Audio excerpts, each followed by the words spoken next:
Halo semuanya, perkenalkan nama saya Ivana Felicia dan NIM 240911220020 dari kelompok 1 Biologi. Hari ini saya akan menjelaskan mengenai materi kita yaitu embriologi dasar. Nah, pertama-tama kita tuh perlu tahu apa yang dimaksud dengan ilmu embriologi. Nah, ilmu embriologi ini adalah ilmu yang mempelajari tentang embrio. Nah, apa itu embrio? Embrio ini adalah suatu tingkatan pertumbuhan yang masih awal dalam kehidupan kita.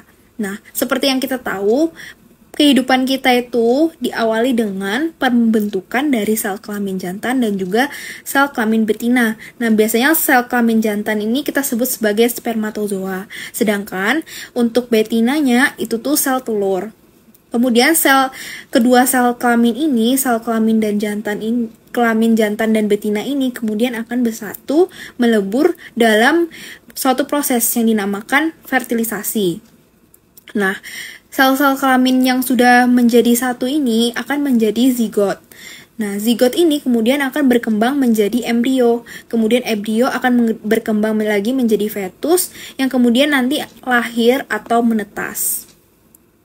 Nah, secara umum perkembangan embrio manusia yaitu vertebrata meliputi beberapa tingkatan. Yang pertama, seperti yang saya katakan tadi, yaitu perkembangan sel kelamin dan dalam jaringan reproduksi.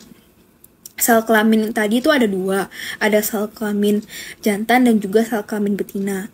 Kemudian di tahap yang kedua yaitu tahapan fertilisasi. Nah, tahapan fertilisasi ini adalah tahapan penggabungan spermatozoa dan juga sel telur itu tadi. Kemudian akan terbentuklah zigot. Nah, pada saat pembelahan zigot ini dinamakan dengan tahapan segmentasi. Nah, zigot ini kemudian akan membelah menjadi blastomer.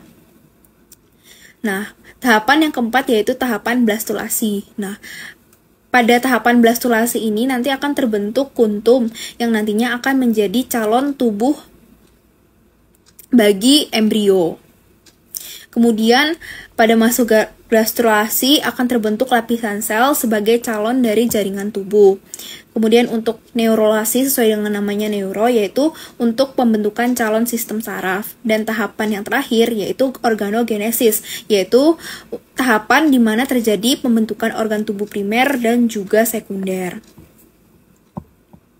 Kemudian, ini adalah gambar dari fase pasca embrionik dari katak, yang dimulai dengan sel sperma dengan sel telur, kemudian akan terjadi fertilisasi membentuk zigot, kemudian zigot akan memasuki tahapan segmentasi yang nanti akan membelah menjadi morula terlebih dahulu.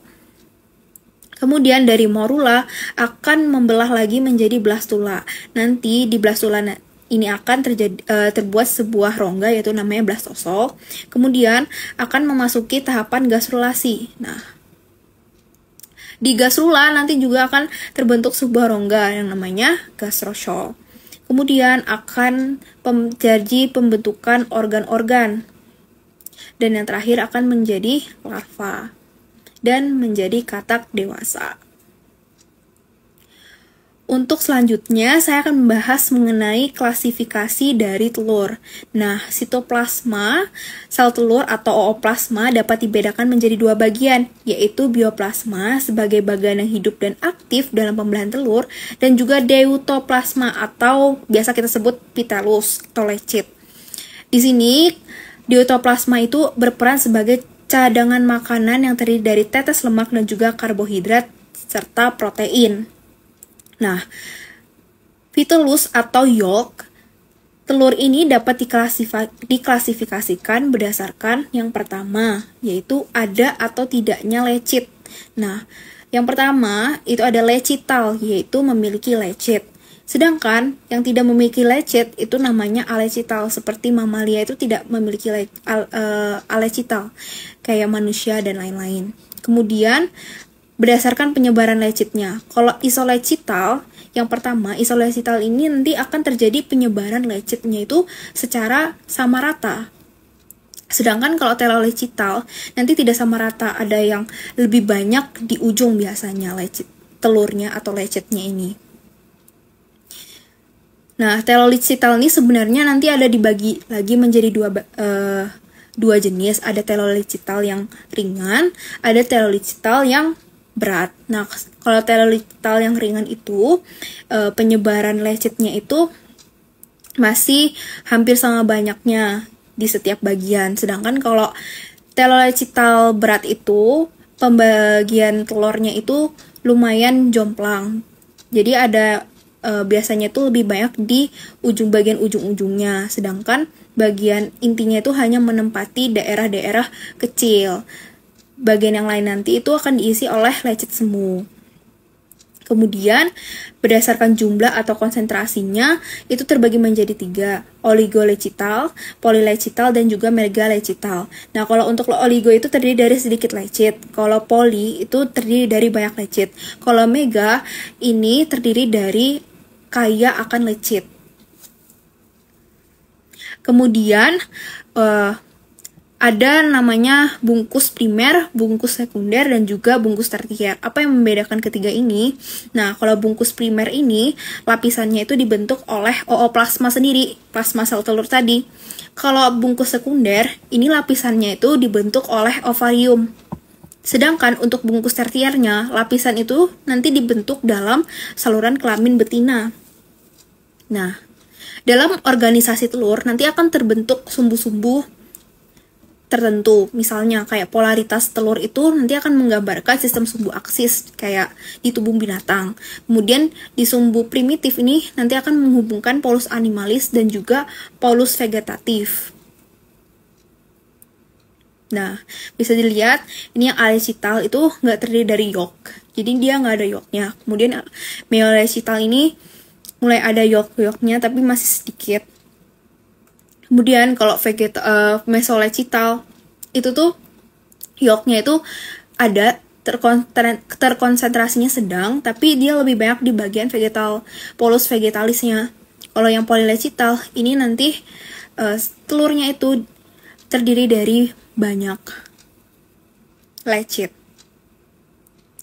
Tahapan yang pertama setelah pembentukan sel kelamin dan juga jantan dalam jaringan reproduksi kita, yang pertama yaitu ada fertilisasi. Nah, pada katak fertilisasinya itu bersifat eksternal atau terjadi di luar organ kelamin betina, tepatnya tuh di air, dan bersifat monospermi, yang artinya hanya satu spermatozoa aja yang memasuki sel telur. Nah, spermatozoa ini nanti akan menembus selaput gelatin dengan bantuan enzim mucinase. Spermatozoa ini kemudian akan masuk 20-30 derajat dari sentral polus animalis dan tegak lurus yang dinamakan penetration path. Kemudian spermatozoa di dalam ooplasma ini akan terputar sebanyak 180 derajat yang nantinya akan meninggalkan jejak yang dinamakan pigment trail. Nah, di seberang tempat masuk spermatozoa terjadi aliran hitam ke arah spermatozoa masuk, sehingga di bawah ekuator telur ini nanti berwarna pucat kelabu atau kita sebutnya tuh gray crescent. Nah, setelah fertilisasi, ooplasma ini kemudian akan mengkerut, yang nantinya akan terbentuk rongga ooplasma dan membran vitellina atau rongga perivitelin. Nah, kemudian membran vitellin ini akan bergabung dengan bungkus gelatin yang nanti akan membuat selaput pembuahan, seperti yang di nomor 1 ini. Ini adalah selaput pembuahannya. Nah, secara umum, fertilisasi ini adalah suatu proses penggabungan spermatozoa atau sel kelamin jantan dan juga sel telur atau sel kelamin betina.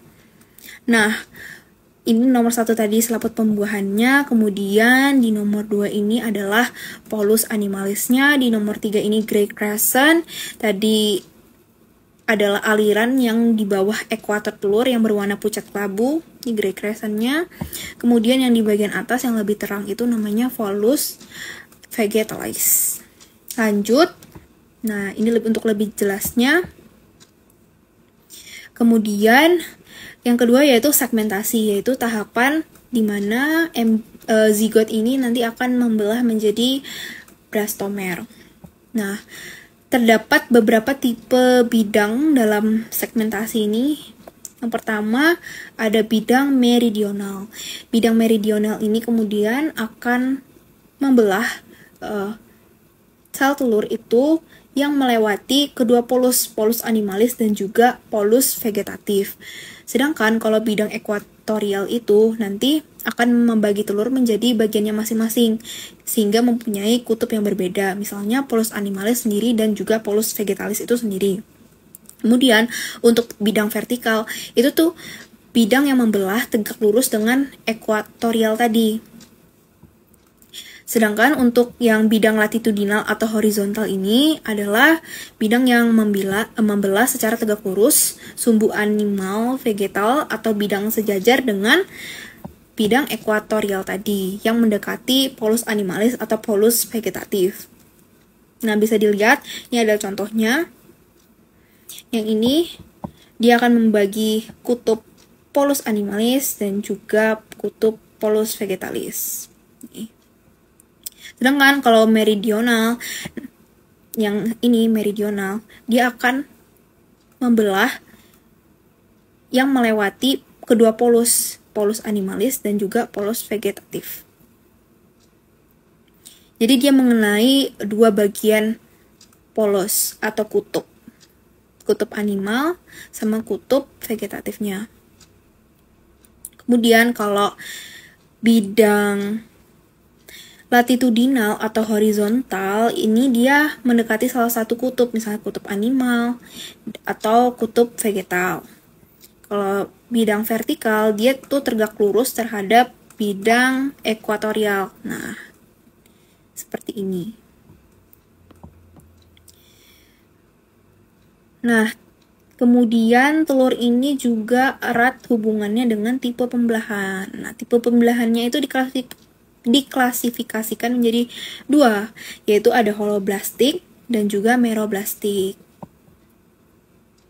Nah, pembelahan total atau holoblastik ini terjadi di semua bagian telur yang dapat dibedakan menjadi holoblastik equal dan juga holoblastik unequal atau non-equal. Nah, kalau holoblastik equal nanti akan menghasilkan blastomer yang sama. Kalau yang non-equal atau unequal itu tuh akan menghasilkan blastomer yang berbeda atau atypical. Nah, kemudian dari holoblastik non-equal ini akan terbagi lagi, ada yang pembelahan transisional atau intermediate. Contohnya itu seperti mamalia dan juga katak. Nah, bisa dilihat, pembelahan mamalia itu tuh termasuk holoblastik isolesital yang rotasional. Kemudian untuk yang hewan amfibi itu termasuk yang mesolesital holoblastik. Kemudian pembelahan yang kedua yaitu meroblastik. Nah, meroblastik ini terjadi di bagian bioplasma saja, bagian yang aktif dan hidup secara dalam sel telur itu tadi. Nah, dibedakan menjadi dua juga, ada meroblastik diskoidal, itu contohnya kayak burung, kemudian ada ikan, kemudian ada reptil, nih, diskoidal. Kemudian ada meroblastik superficial, yaitu telur insekta. Kebanyakan itu di telur inseks. Lanjut ke tahapan berikutnya yaitu blastulasi. Nah, morula di sini memiliki rongga kecil yang disebut sebagai rongga segmentasi. Nah, selanjutnya rongga itu nanti akan bersatu membentuk bagian seperti bola. Nah, membentuk namanya blastula. Nah, rongga-rongganya itu disebut dengan blastosol nih, yang di nomor 5. Nah, bagian yang mempunyai dinding agak tebal dinamakan kutub vegetalis, yang tersusun atas blastomer yang berukuran relatif lebih besar, atau biasa kita sebut makromernya nih, yang berhadapan dengan kutub vegetalis. Kemudian ada bagian yang dindingnya agak tipis, disebut kutub animalis, karena dia memiliki ukuran blastomer yang lebih kecil, kita sebut sebagai mikromer. Nah, biasanya dia tuh yang membedakan itu, dia terwarnai lebih gelap dibanding dengan yang makromer ini tadi, atau polus kutub vegetalis atau polus vegetal. Nah, untuk tahapan selanjutnya ada tahapan gastrulasi. Nah, pada bagian kutub vegetalis ini nanti dia akan membentuk rongga yang disebut gastrosol atau archenteron. Nih, yang di nomor 2. Nah, pada gastrulasi awal, sel-sel kutub ini akan melekuk ke dalam sedikit. Nanti pada akhirnya akan memanjang dan ujungnya itu akan melebar. Nah, pada tingkat gastrulasi akhir ini mulai nampak terbentuk lapisan mesoderm yang di nomor 6 ini. Lapisan mesoderm. Sehingga embrio tampak mempunyai 3 lapisan. Yang dari luar itu ada ectoderm, nomor 4 ini. Kemudian ada endoderm. Kemudian ada mesoderm. Nah, ini adalah tahapan dari gastrulasi. Preparat embrio katak pada tahapan gastrulasi. Nah, untuk penjelasan preparatnya ini adalah preparat telur katak yang belum dibuahi, unfertilized egg. Nah, cirinya yang membedakan akan ada apa? Karena dia memiliki membran plasma nih di ujungnya. Atau kita sebut membran vitellina, membran bungkus primernya, yang diselubungi oleh gelatin.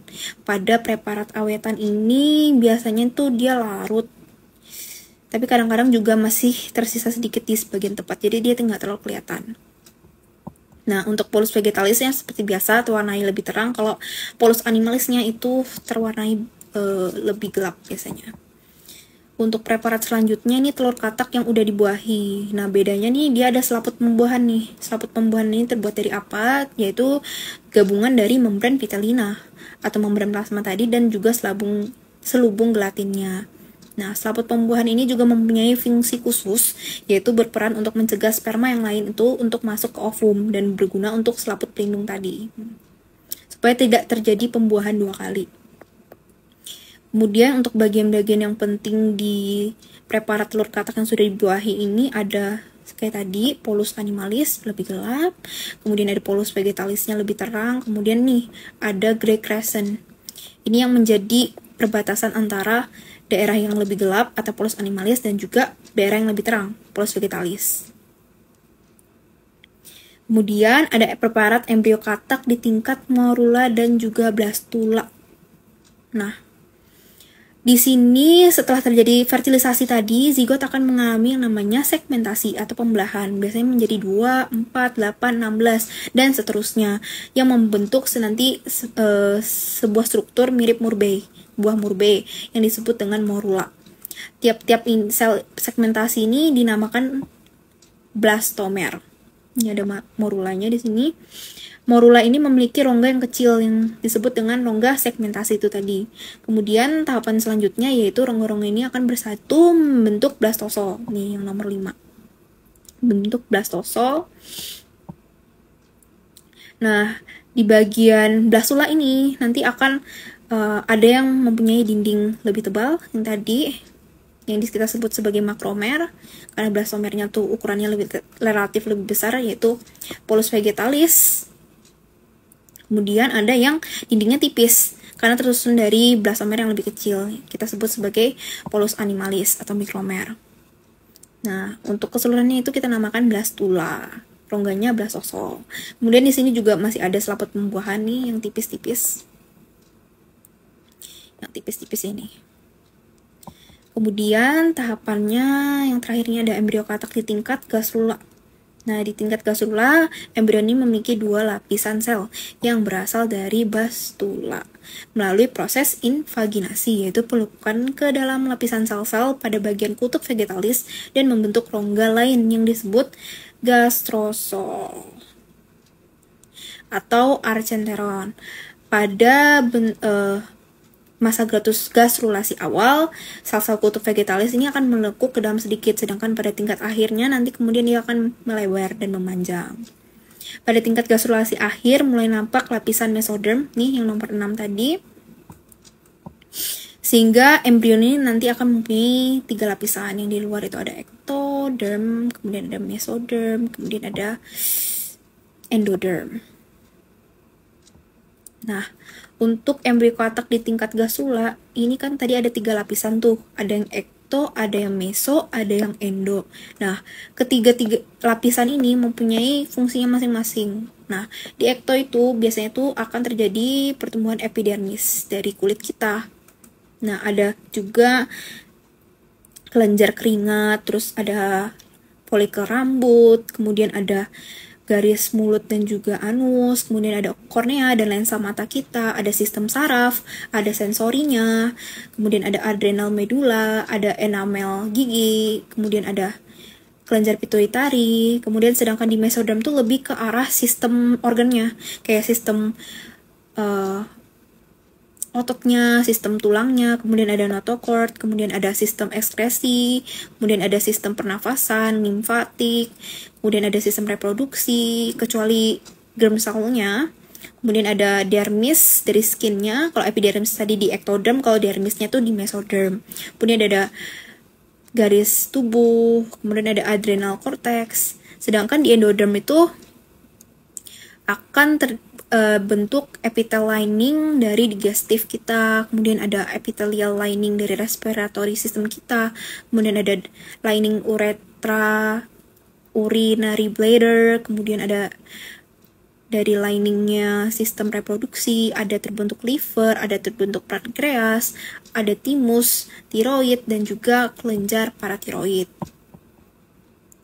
Nah, mungkin itu penjelasan singkat saya mengenai materi embriologi dasar. Semoga bermanfaat dan terima kasih.